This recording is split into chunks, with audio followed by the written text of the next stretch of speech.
Church, we are excited to see you this morning. Whether you are with us in person or joining us online, go ahead and stand to your feet. Let's worship God together this morning.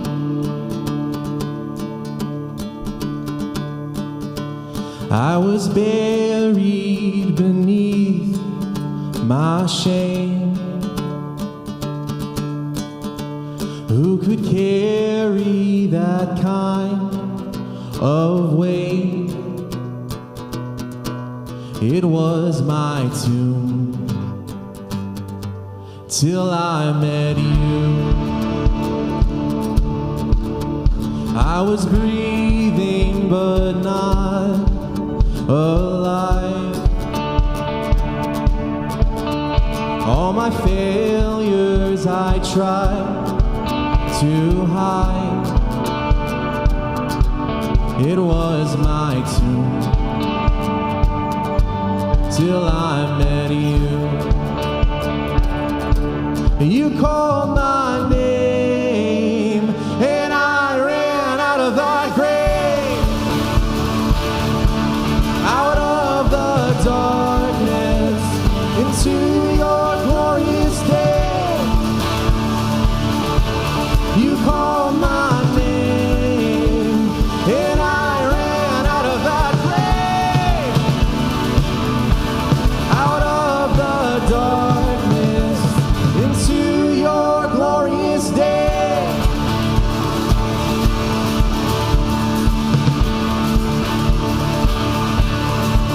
And now your mercy has saved my soul. And now your freedom is all that I know. The old made new, Jesus, when I met you. Oh, what a day when you called my name and I ran out of that grave, out of the darkness into your glorious day. You called my name and I ran out of that grave, out of the darkness into your glorious day.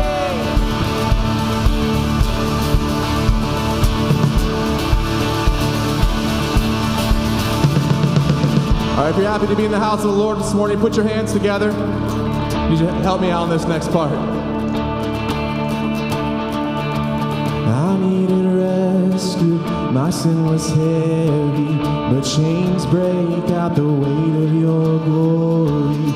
I needed shelter, I was an orphan, now you call me a citizen of heaven. When I was broken, you were my healing, now you're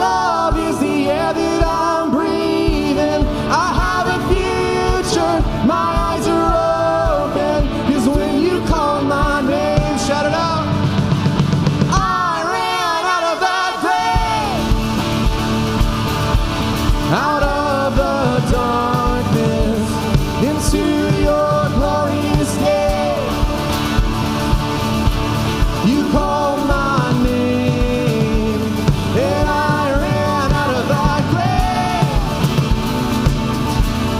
out of the darkness, into your glorious day.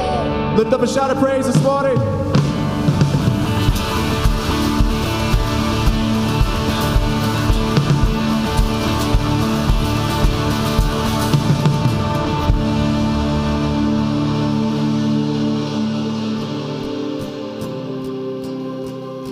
'Cause you unravel me with a melody.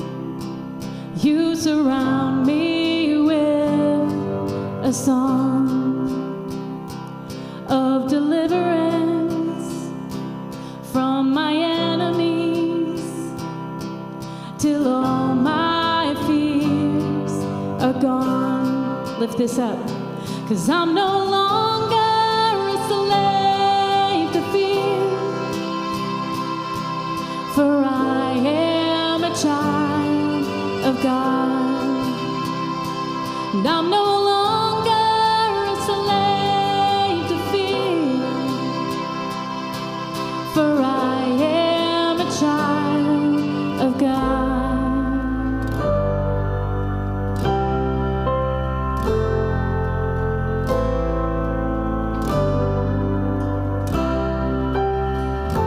And from my mother's womb, you have chosen me.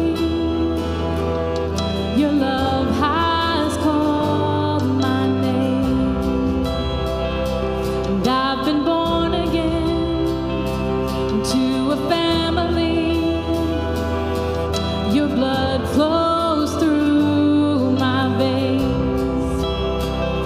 'Cause I'm no longer a slave to fear,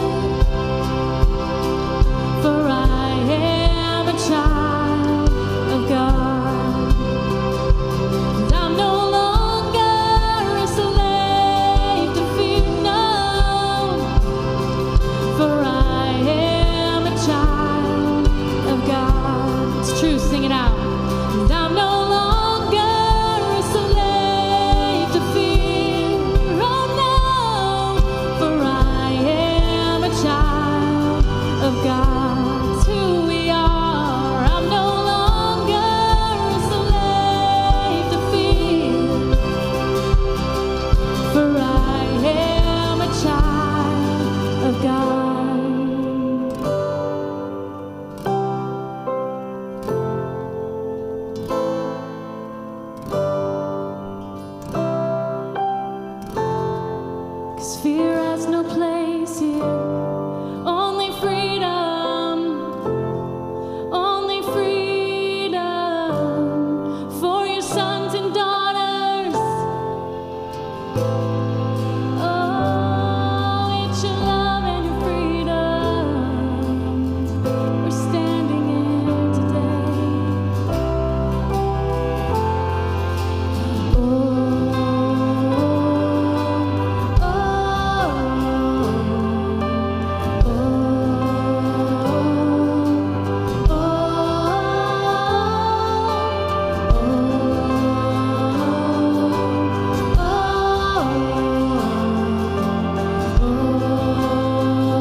That's right. Give him praise this morning.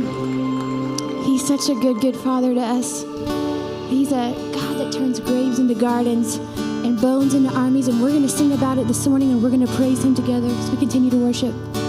I searched the world, but it couldn't fill me. Man's empty praise and treasures that fade are never enough.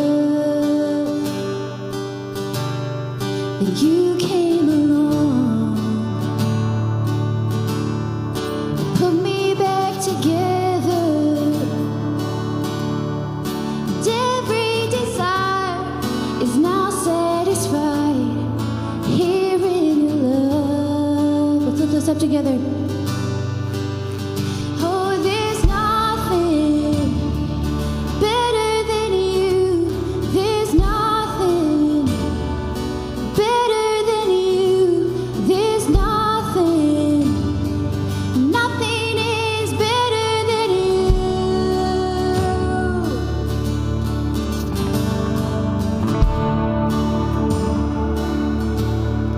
And I'm not afraid to show you my weakness, my failures and flaws. Lord, you've seen them all, and you're still calling friends. 'Cause the God of the mountain is the God of the valley. There's not a place your mercy and grace won't find me again. Oh, there's nothing better than you. There's nothing better than you, Lord. There's nothing. Nothing is better than you. Is that true for you this morning? Oh, there's nothing better than you. There's nothing better than you, Lord. There's nothing. Nothing is better than you. That's right. We're going to lift this next part up together. You turn mourning to dancing. You turn mourning to dancing. You give beauty for ashes. You turn shame into glory. You're the only one who can. You turn mourning to dancing. You give beauty for ashes. You turn shame into glory. You're the only one who can. You turn graves into gardens. You turn bones into armies. You turn seas into highways. You're the only one who can. You're the only one who can. Oh, there's nothing better than you. There's nothing better than you, Lord. There's nothing. Nothing is better than you. Come on. Oh, there's nothing better than you. There's nothing better than you, Lord. There's nothing. Nothing is better than you.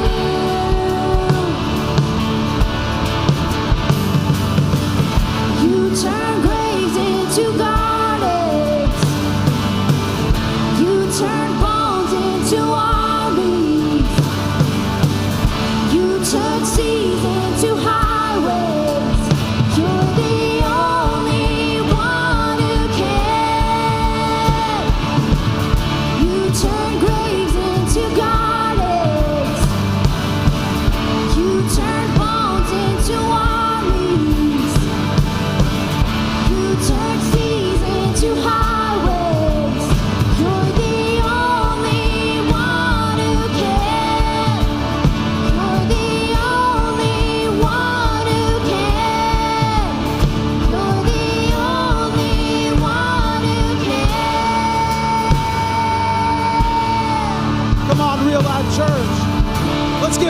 God this morning. He's the only God who can. God, we come to you today, and it's an honor to praise your name. And we just rejoice in the fact, God, that only you can. I pray, God, that we leave here fired up today, God, that we never slip into complacency or apathy in our walk with you, God, that you will just let us run out of this building today on fire for you. Everyone here in the building and online, Real Life as a church together, we all end this prayer by saying, amen. What's going on, Real Life Church? Man, it's good to see you today. Man, I don't know about you. It's been a really fun weekend so far, but I've been looking forward to this moment right here, worshiping together. I hope you have too. And before we do anything else, let's recognize an amazing group of people called Real Life Church Online. Can we give it up big here in the room for Real Life Church Online? If you're watching us now live, throw up some likes and some hearts. Interact with us in the comments today. If you're listening to this later in the week on a podcast or YouTube, welcome. We're honored that you're checking us out. Hey, everyone here in the room, turn to someone and say, boo, and then have a seat. You did it. That was cool. Oh, man, it is so awesome to see you here today on Superhero Sunday. We're doing it up big today. The kids are dressed in their Sunday finest, their superhero outfits. I saw a banana walk in here today. That was really cool. So, man, you know what? It is an honor.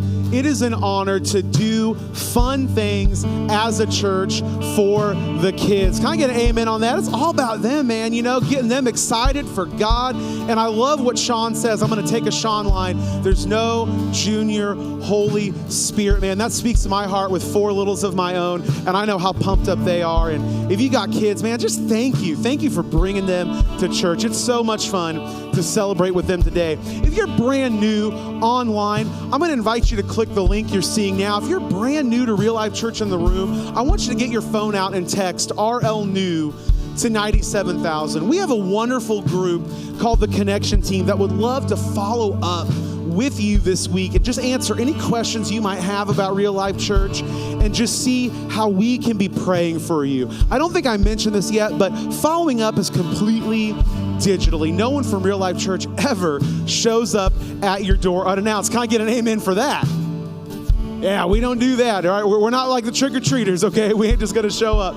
But no, we would love to connect with you for real this week and just and reach out to you, see what we can do for you this week. And hey, if you're brand new in the room, don't leave here without stopping by our New Here booth. We have a small gift for you as just our way of saying thanks for being here with us this morning at Real Life Church.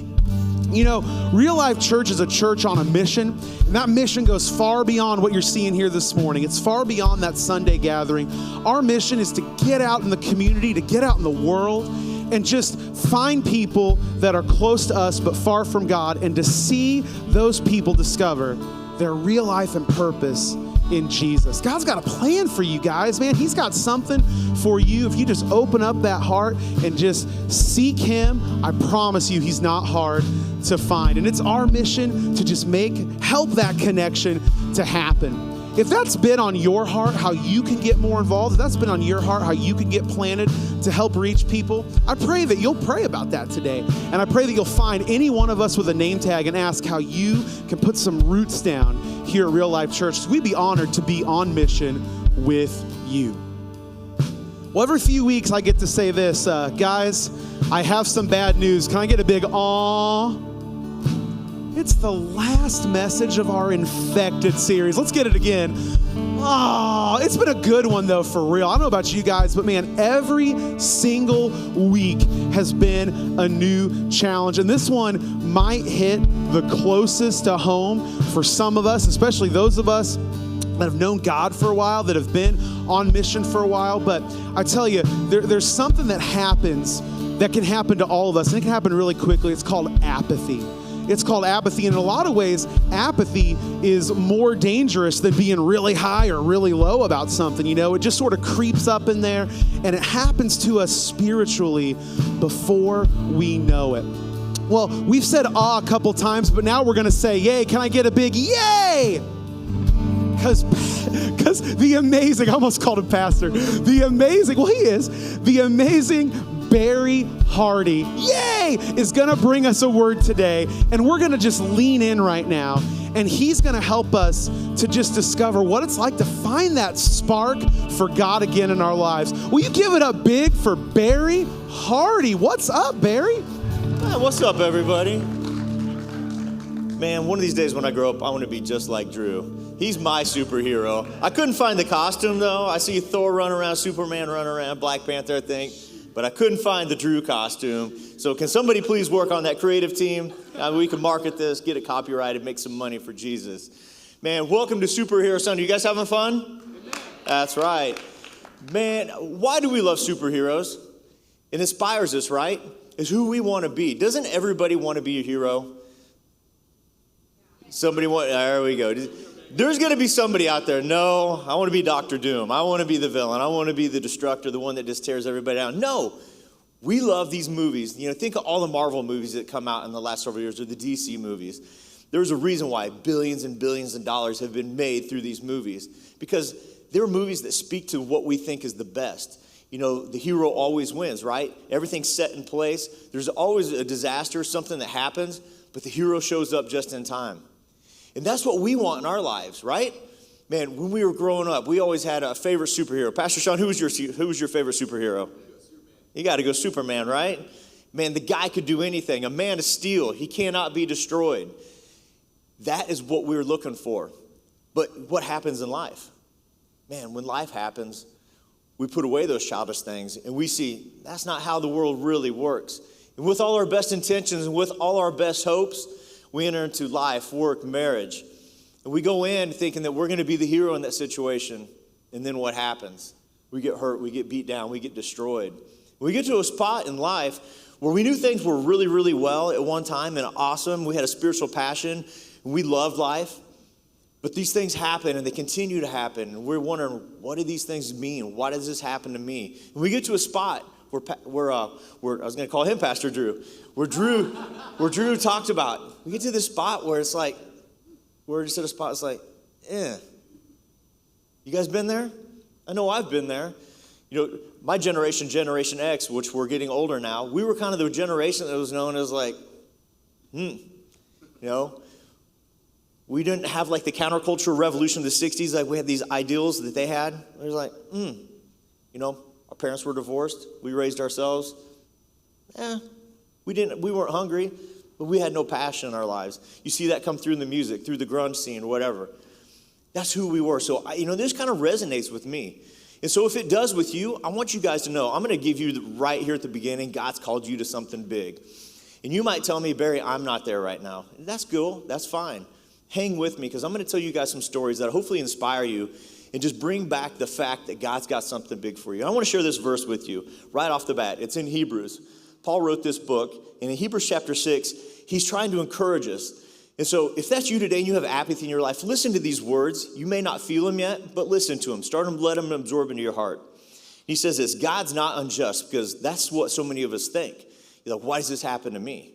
But Paul tells us here, he says, God is not unjust. He will not forget your work and the love that you have shown him as you have helped his people and continue to help them. We want each of you to show the same diligence to the very end. Don't give up. He's saying don't give up right here, so that what you hope for may be fully realized. We do not want you to become lazy, but to imitate those who through faith and patience inherit what has been promised. And for so many of us, we're in a spot where we feel like we've given up, and it's like, what does it really matter? Does God really want to use me? Because it doesn't seem like it. God can use somebody else. I guarantee there's somebody else out there better equipped, has God's call in his life, like Pastor Sean or Drew. Let God use them. But man, Paul's encouraging us here. You are in a spot to stand in the gap to change the life of somebody that is in your circle. Now, I don't know who that is for you. It may be your family. It may be somebody at work. It may be, the whole community. I don't know who that is for you, but God's calling you to that spot. And can I encourage you, as we listen to these stories here in a bit, that to put yourself in that spot and know that God's got something great for you. Now, I'm like Drew. I love this series. In fact, when I first heard the title, I was like, what's Pastor Sean going to do with this? There's so many things you can do, right? Like, think of all the TV shows about zombies and vampires. They're all kind of a virus idea, right? You get bitten, you get changed. Who likes zombie movies? You guys like the show Walking Dead? Skin falling off, right? Cool, awesome. You know, think about, like, I was raised in a generation where AIDS just came on the scene. And dude, how many were you guys were growing up about that time? I never thought that I would have to learn to do wall seats in the restroom because you got to hover. You can't touch that toilet seat, right? Because you don't know which virus you're going to get. You're going to get AIDS from touching the toilet seat. That's what they thought for a while. Or better yet, have you guys ever had this friend? Because I've had a couple friends like this. Like literally going to the restroom or wherever. And you can't touch the handle, or they turn around, they kick the door, bam, open it up, and you got some poor old guy standing behind the door getting ready to, leave, and he's like, boom, get knocked out. Well, why do we do that? Nobody wants a virus, right? Nobody wants to be infected. And we all know of some famous people that are super, super scared of germs. And if that's you today, I'm not making fun, because the reality is, obviously, look at the season we're in, and that's why we're talking about it. COVID's a very serious thing. And the viruses that are passed have just cost so many lives, health decisions, health consequences. And so you see some very famous people that have taken viruses very, very seriously. Howard Hughes, if you know that story, super billionaire. He was the Elon Musk of his day. He can invent anything, super, super rich. He ended up dying in his room because he was scared to go outside. He didn't want a virus. Howard Stern, one of the most famous radio personalities ever, he will not shake anybody's hand. Or if you like to watch TV, you guys know Sheldon from The Big Bang Theory?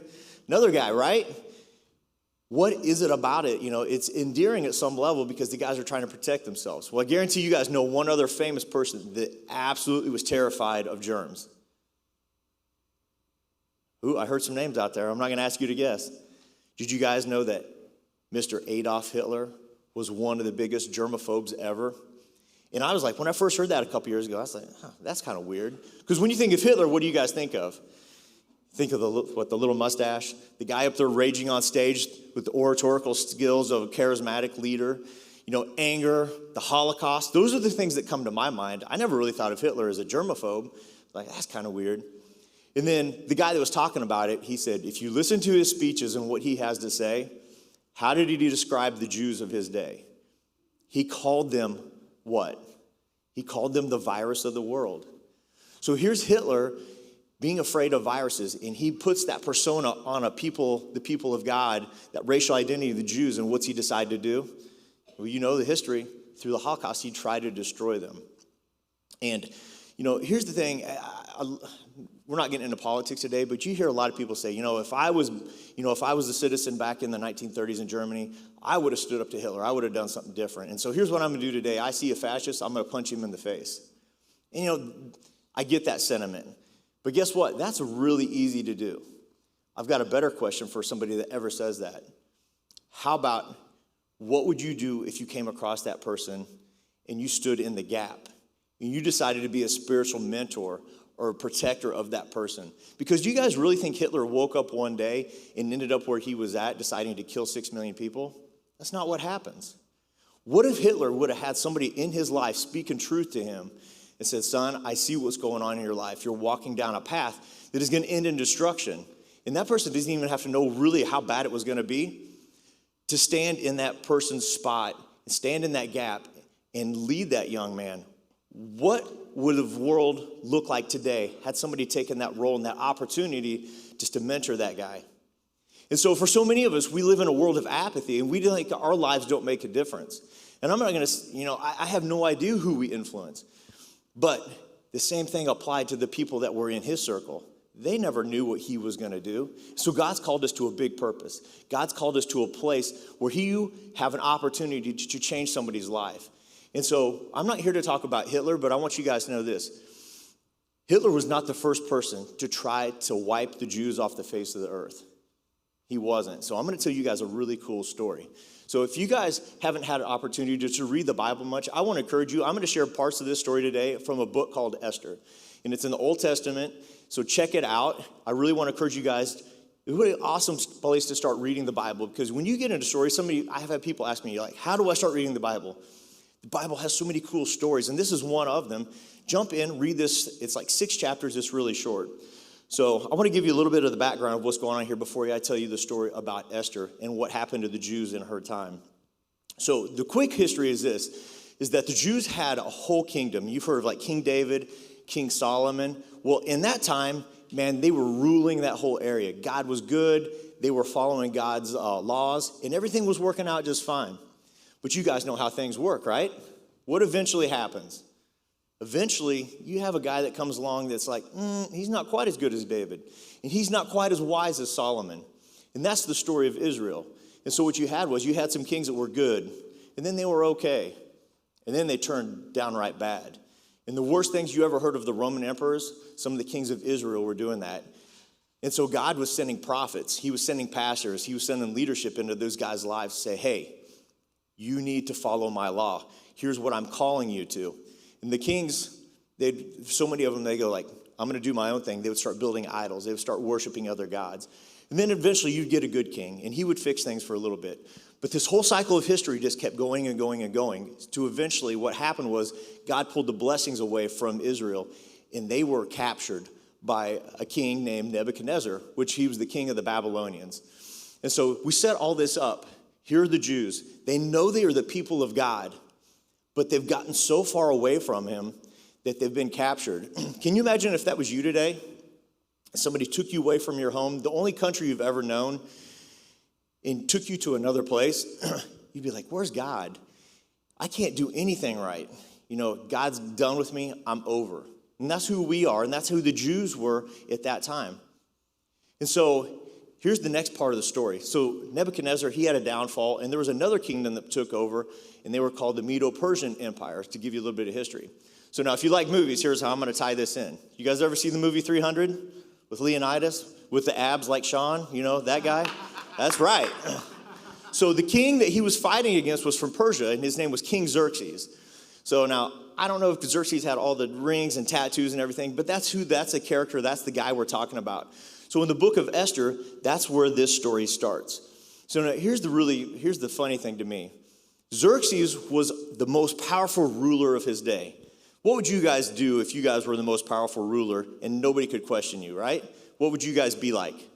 Be like the king, right? Walking around, you go do this, you go do that.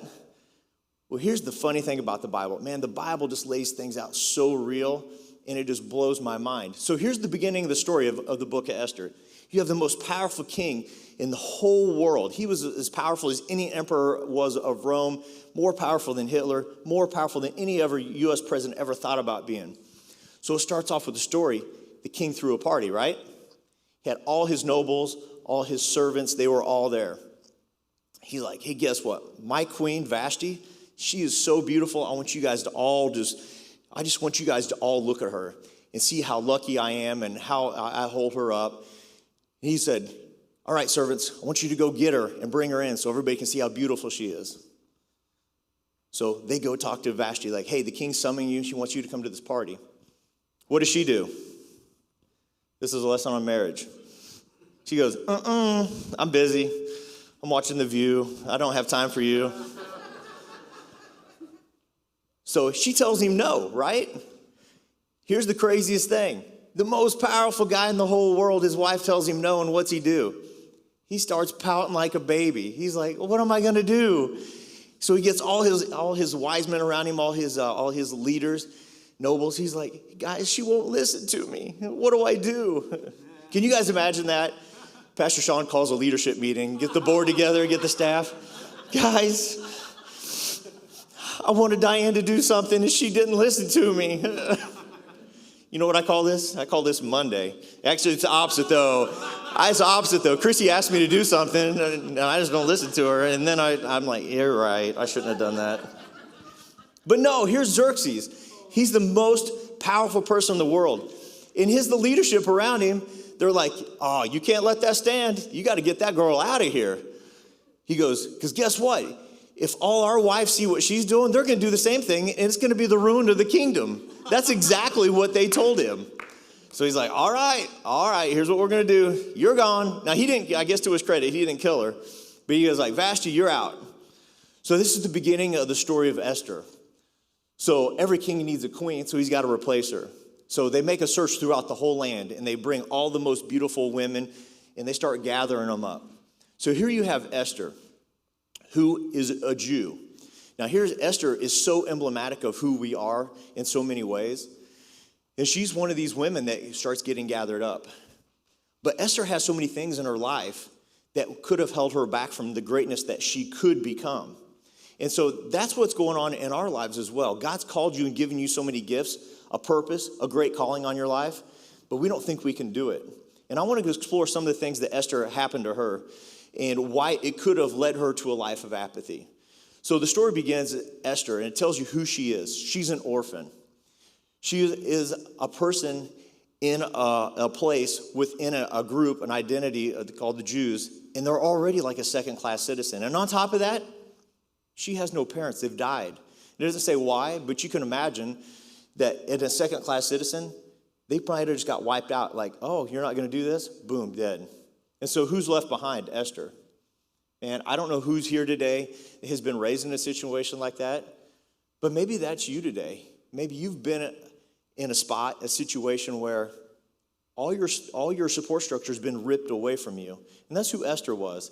I can imagine if I'm Esther, I'm Jewish, I'm a second-class citizen already, and on top of that, I have no support structure, I have no family, my parents are dead. Can God really use me? Does God want something from me, this lowly person? I'm a nobody.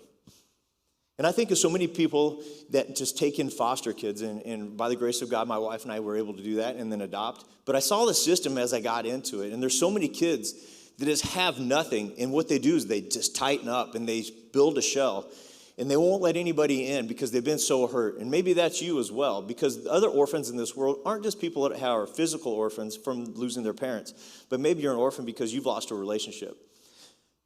Maybe you've lost a spouse, either to death or divorce. You know, I've talked to so many people who are walking that situation, and they just feel like, I've been hurt so bad, I'm going to shut down. And God can't use me because I've gone through this. Maybe that's you today. Maybe you feel like an orphan like Esther did. And so I want you guys to know that God can work through that and use that, but apathy can set in. We have to get rid of that idea of why try.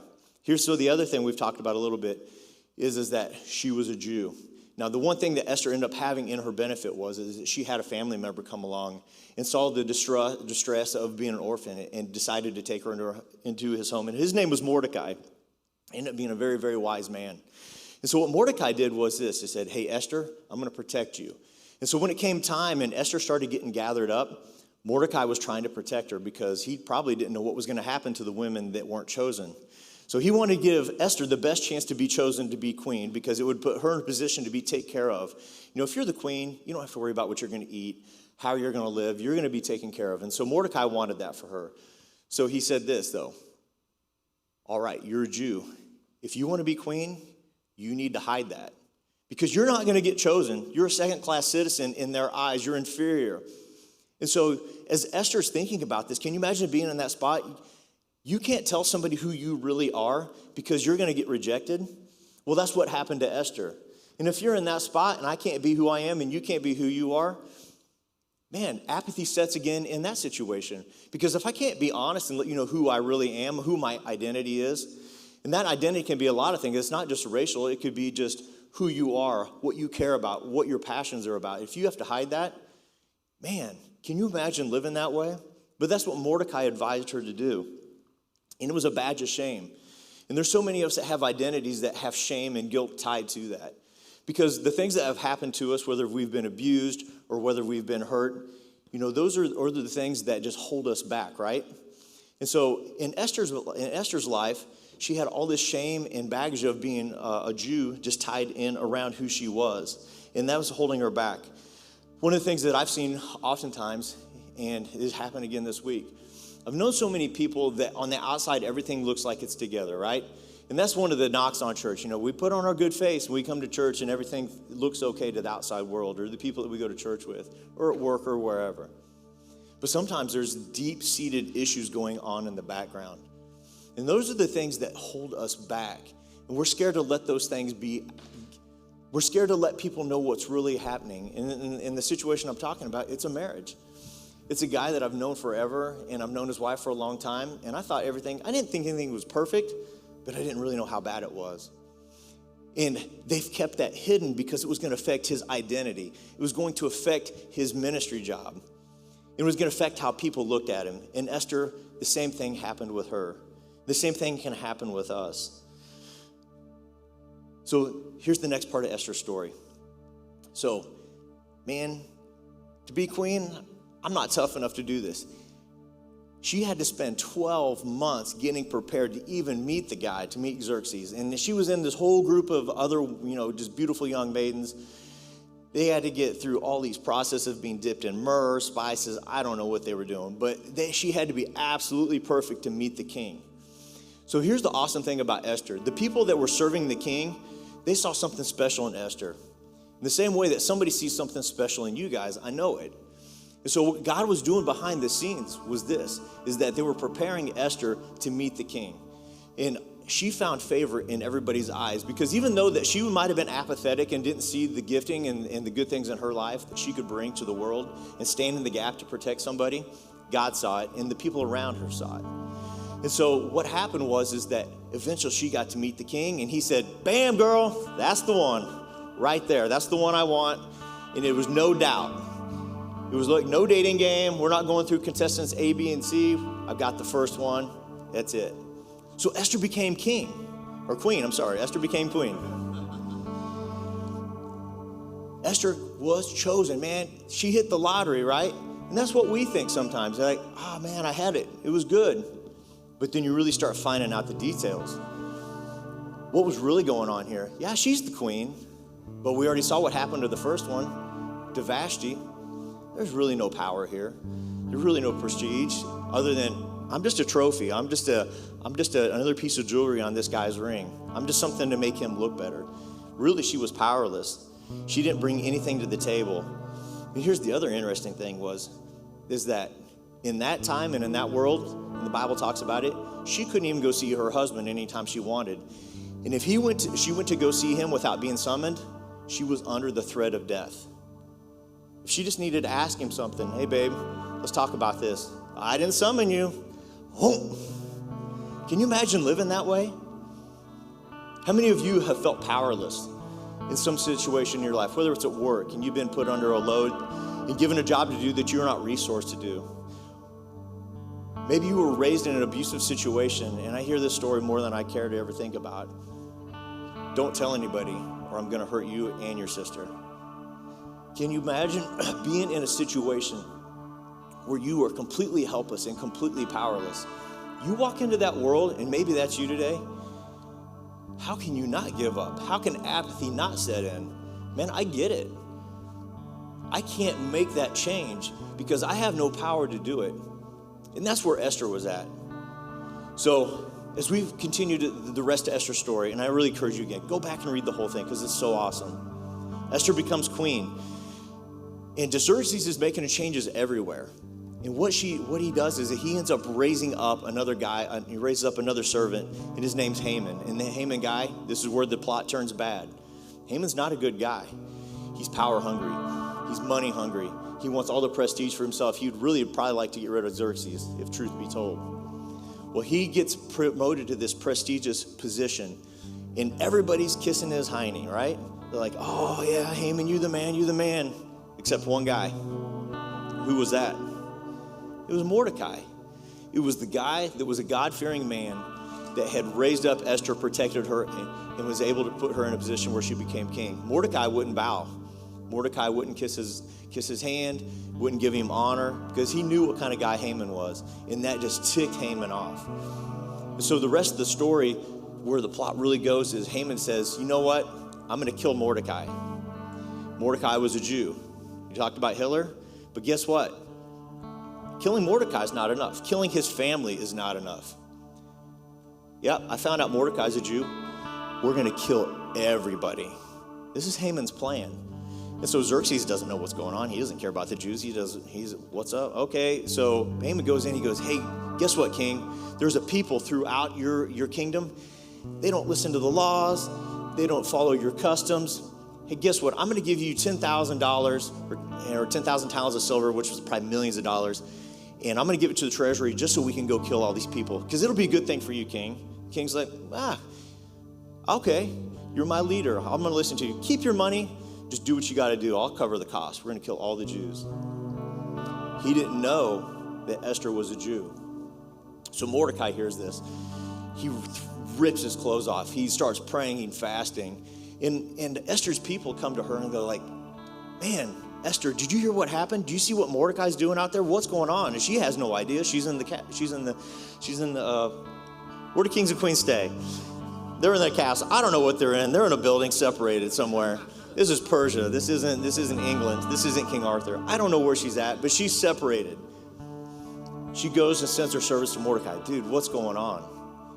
He tells her what's going on. So this is the spot where Esther could have just said, what am I going to do? Who am I?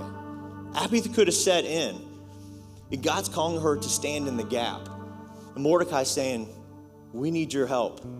So for you guys today, I got 3 things for you. How do we break through apathy? How do we get this out of our life?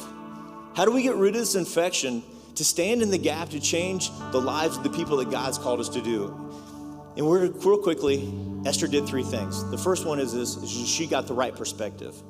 Because when we're apathetic, so many times, who are we focusing on? Very self-centered. We don't think about anybody else besides ourselves. I'm not good enough. I don't have the right identity. Whatever that is, God said that's not true. Esther, that's not true. What is your perspective? Life is bigger than just us. We can make a difference in somebody's lives. Who are the people that God put in your path to make a difference? For Esther, it was the whole nation of Jews that she could protect. Now, I'm not saying our influence is that big, but I guarantee you can change one life. Who's that person in your life that will listen to nobody else that you have an influence over? Maybe it's your kids. Maybe it's your coworkers. Maybe it's your spouse. I don't know. God's got somebody for you, I guarantee it. The second thing that she did was this, is that she had gratitude. I know in the times in my life where I felt very, very apathetic, and I don't care if the sun goes up, the sun comes down. It's because I've forgotten the good things in my life that God has blessed me with. When Christy and I first got married, we were living high on the hog. We had a 200 square foot studio apartment, right? Man, it was awesome. We had secondhand dishes from the thrift store. We had everything we needed. I had an Xbox or a PlayStation. What was it? I don't remember. She got mad about it. We had everything we needed. What if I went back there today? I'd be like, living in a 200 square foot studio apartment? It's because we think that the things that we get surrounded with are what's going to make us happy. And then it's not true. The reason why we were happy in that studio apartment is because we had what was important.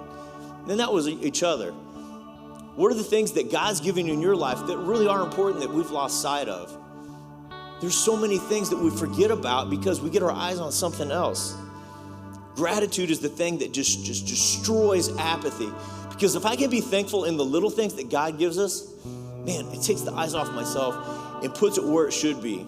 Thanking God for the things that He has given us. The last thing that she did was this, is that she exuded so much bravery that it is impossible just to put just an idea of what that really means on it. So Mordecai called her to do this. Here's the rest of the story. Esther, we need you. Maybe God has put you in this place. In fact, let's read this verse. Esther chapter 4. Maybe God has put you in this place. For if you remain silent at this time, relief and deliverance for the Jews will arise from another place. Can I stop right there? Yeah, can God use somebody else? Absolutely. God will accomplish His ends. But God wants to use you because you are in the spot He has you right now. The next verse. But you and your father's family will perish if you don't fulfill that mission. And who knows, but you have come to your royal position for such a time as this. Esther, maybe you're here for a reason right now because God's got you in this spot. Maybe that's you. Maybe that's me. What does God have you in an area that nobody else can do? Because it's so easy to say, man, Pastor Sean, I'm going to send you over to this person's house. They don't know Him. He has no relationship with that person. Yeah, he'll go do it. They don't know him, though.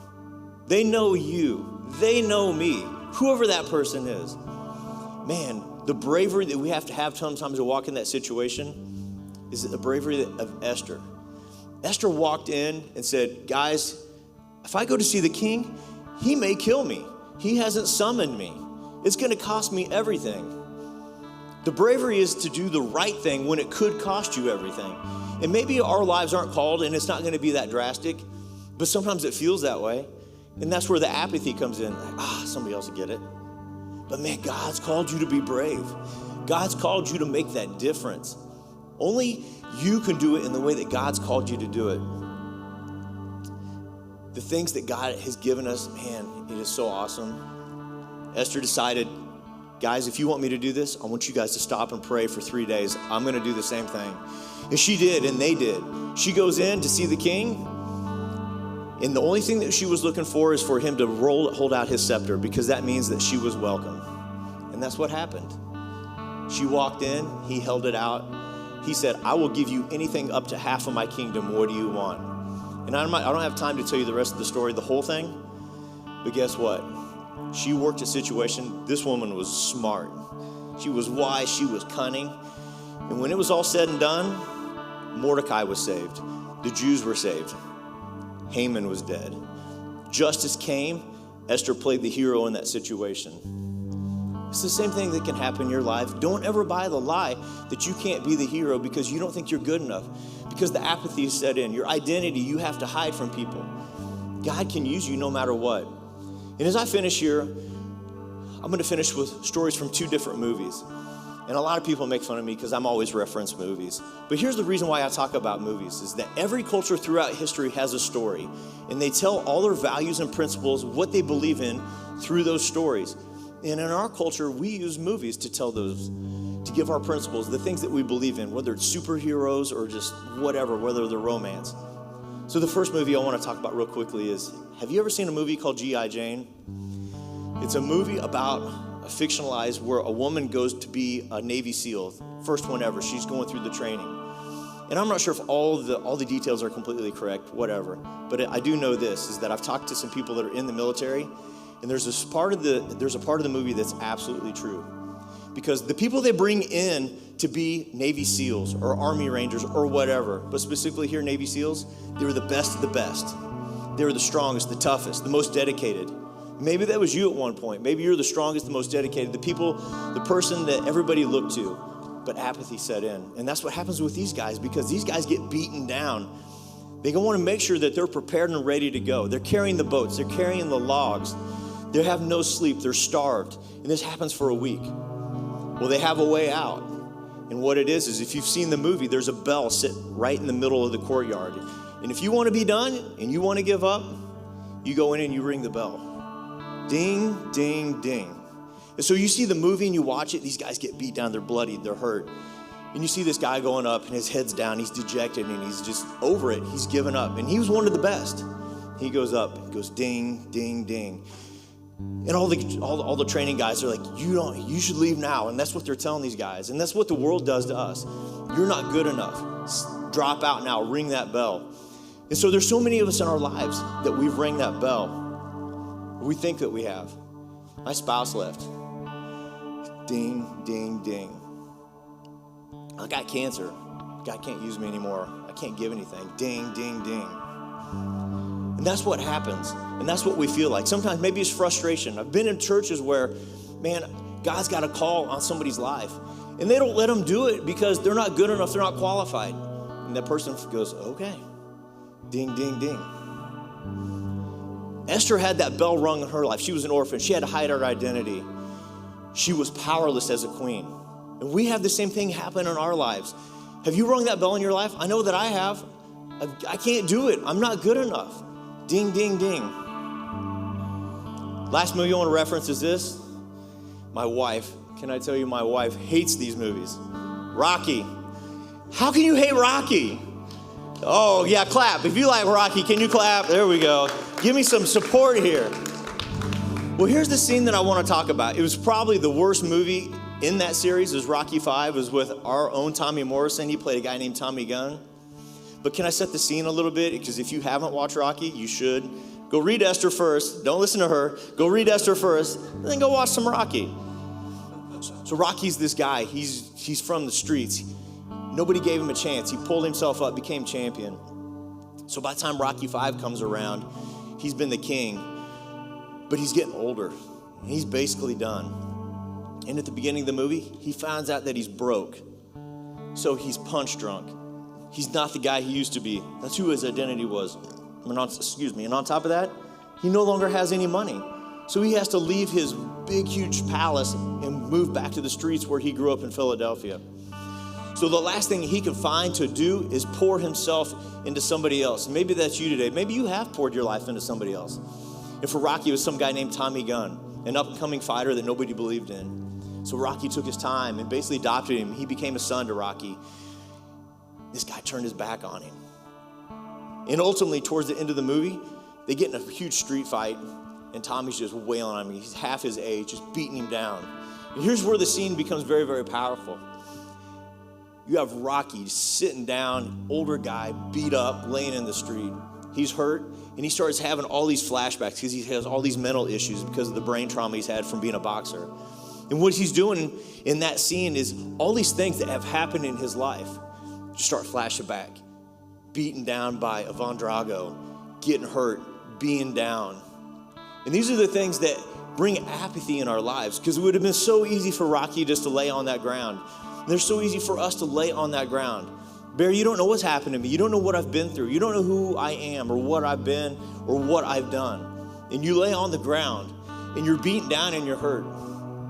And here's the really awesome part. And in some level it's a little cheesy, but it's so inspiring. The last thing that he has a flashback is that he had a trainer named Mickey. And Mickey comes back to him, and he was a father, he was a mentor, somebody that stood in the gap for Rocky in this story. And what did Mickey tell him? He said, basically, he's like, what are you doing? Get up. I didn't hear any bell. And in boxing, the bell means the round's over, you're done.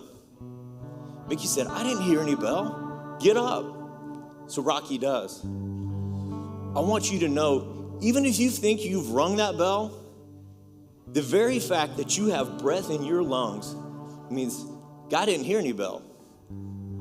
God's got something big for you. God's got something awesome for your life. And the apathy that we live with day in and day out is a lie. It's one that we've fed ourselves and we've believed, and we think that we're not good enough.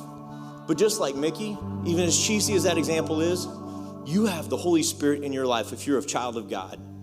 He said, I see it. I know what's happened. Everybody else around might not, and they might not know what you've been through and what you're struggling with in this very moment. But can I tell you that you are a son, you are a daughter, and I didn't hear any bell. Get up. And that is not the easiest thing to do. But here's the thing, that God calls believers, disciples, a really cool name. And we put a lot of baggage on it that doesn't really have anything to do with what it is. God calls you a saint. You want to know what a saint is? A saint is not somebody that gets things done on their own. A saint is not somebody that is just super gifted beyond all callings and just who they are just by themselves. A saint is a hero. And he's a hero that lives with God's purpose in his heart and depends on God's power. Man, real life, I look at each person here online, if you're following, I can't see your face, but I know that God's got something special for you. And even though you think you've rung that bell, you haven't. God didn't hear it. Real life, can I call you to get up today? Who is that person that you can stand in the gap for, make that difference, have gratitude in your heart, and just change the community that God has called you to live in? Because I know you can make a difference. No matter who you are, where you've been, God's got something great for your life today. Will you pray with me? God, I come before you. I just thank you for the opportunity just to listen to what you have for us today. God, just thank you for the inspiration of Esther. God, just thank you for a people that will stand in the gap. God, just thank you for the people that show up week in and week out here at Real Life and just make a difference in who they are and what they do. And God, I just want to pray for people here today. So if you're out online or you're here today, and man, God's got somebody in your life that you need to stand in that gap for, I want to pray for you. You may think that you don't have anything to offer, but can I tell you do? So can I have the honor of praying for you today? Raise your hand if you've got a place where you know that you can stand, that you will make a difference in somebody's life, and you want to make that difference today. Would you raise your hand and let me pray for you? I see hands all over.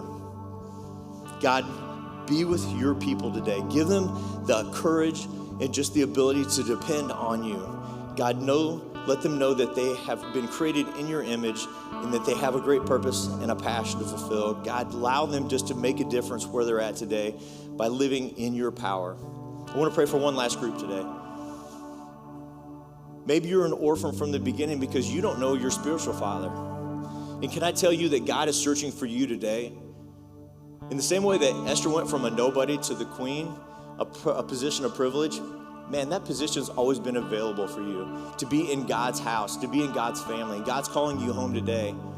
And you know that you've had things that have gone wrong in your life and you've fallen short and you're not a perfect person. God knows that as well. So if God's calling you today just to follow him, pray something like this along with me. God, I know that I've sinned and I've done so many things that are wrong. And I want to give those things to you today. God, accept me for who I am, where I am, and accept me as the son and the daughter that you've called me to be. And I will follow you the rest of my days. Amen. Man, can we get up for everybody today that made that decision? Man, God has a purpose for your life today. How incredible. And hey, if that's you today and you say, yeah, I'm stepping into that call from God. I feel that pulling inside of me. I want to know what that is to be his child. We could not be more excited for you. I have a couple of next steps for you. And the first one's this, to take out your phone. If you're joining us online, you can click the link, text RL next to 97,000. That is going to take you to part of our website for helping you know what's next on your journey with Jesus. It gives you a place to share your story with our team so we can reach out and encourage you. It gives you some resources to connect as you walk with God. And if you're joining us in person here, we also have on the back table on the way out of the worship center some red bags. Please grab one. There is a Bible in there with a connection to some of those links that will help you on your journey with Jesus. And maybe today you know God, you are his child, but you're wondering, you're at that crossroads, kind of like Esther saying, do I stay back and do what's comfortable, or do I step out and say, God, what is it that you have for me? Do I sign my name at the bottom of that blank page saying, yes, God, whatever you have? And I have a next step for you as well. Next week, we are doing our crash course. And this is an incredible opportunity to come spend a couple hours with Sean and I to walk through how God has made you, who he's called you to be, how you can connect to that purpose and ultimately make a difference, either here at Real Life, out in the community, in your work, wherever it is that God's calling you. But maybe today you're saying, should I say that yes to God? And I'd love to share a story with you about our crash course. A few weeks ago, Sean actually got to do our crash course with a guy named Dan, who now is coming to Real Life and has been for a while. And it was really cool because met up with Dan, and Dan said, you know what, I knew God a long time ago and I kind of walked away, but I know I just feel him calling. I want to be back. I want to have God in my life. So he took a step of faith, came to Crash Course, connected with Sean. He got connected on our dream team. So last week was actually his first week serving on our team, on the Pipe and Drape team. If you don't know what Pipe and Drape is, join our team, but it's all this wonderful black drape that you see to turn this into a worship gathering center. And so it was just really cool to see him not only come to Crash Course, but jump onto the team. And he was sharing with Sean, he's like, man, I just feel like God has ignited that spiritual passion back into my life, into my walk.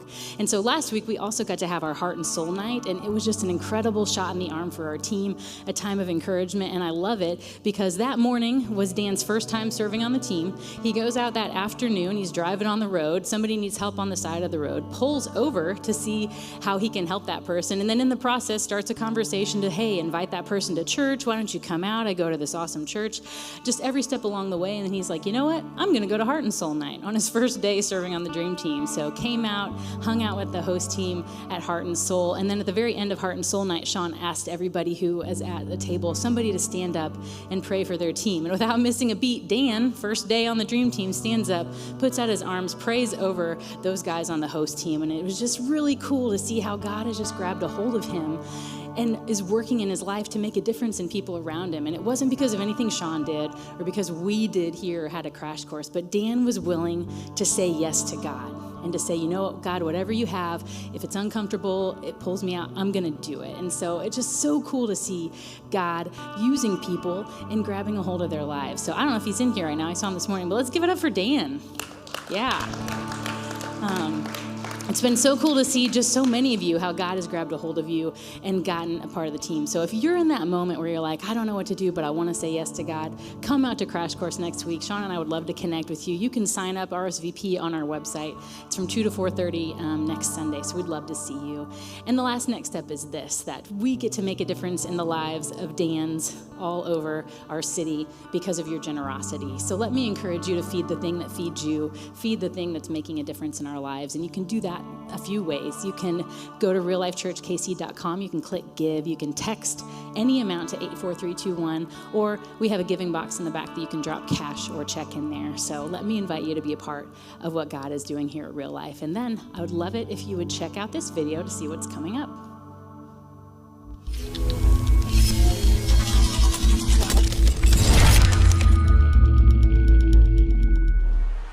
Hello there, everyone. I'm Diamond. Thank you so much for coming out. We got a special thing for all the parents and guardians out there. Your children are a blessing and stewardship from the Lord.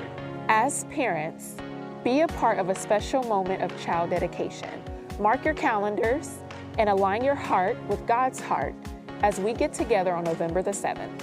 We want you to know that it's on the website. So just scroll to the events page and look it up and attend, and we can't wait to see you there. Again, this is Diamond for Real Life Church. We can't wait to see you and a friend right here next Sunday. Have a great week. Bye. If you have a kid, not just a baby, but we are doing a child dedication. If you don't know what that is, you are not going to want to miss it next week. It is a powerful time we'll do in both gatherings of just really aligning our hearts with God, aligning ourselves as a church to say, hey, this family is going to raise their kiddo in church. They are going to be committed, and they need all of us to come alongside them and do that. It's going to be a really cool time where you get to come up on stage. We'll share your story. It's so moving to be a part of and see these families dedicate their kids to God. So you're not going to want to miss it. And if you have a kid you want to dedicate, please go to our website. You can sign up there to come up. And so a member from our team will reach out to you to connect to make sure we have all the information details for you and all that kind of stuff. So do not miss it.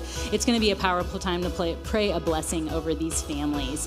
And then, if you didn't know, it's Halloween. And so we have all of our kiddos are dressed up. We have a photo booth out there, so don't miss out on that and some of our superheroes. We would love for you to be connected in that way. And you may have noticed on your seats here, we have a little bag with cards. Please take those home, pass them out to trick-or-treaters who come by your place and say, hey, come check out Real Life Church. And if you need more, there's 5 in the bag.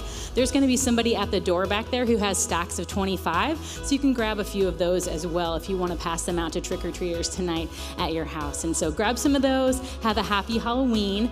As always, if you need prayer for any reason, there will be a member of our team up here to pray with you. And as always, remember, whoever finds Jesus discovers real life and purpose. So have an awesome Halloween, guys. See you next week.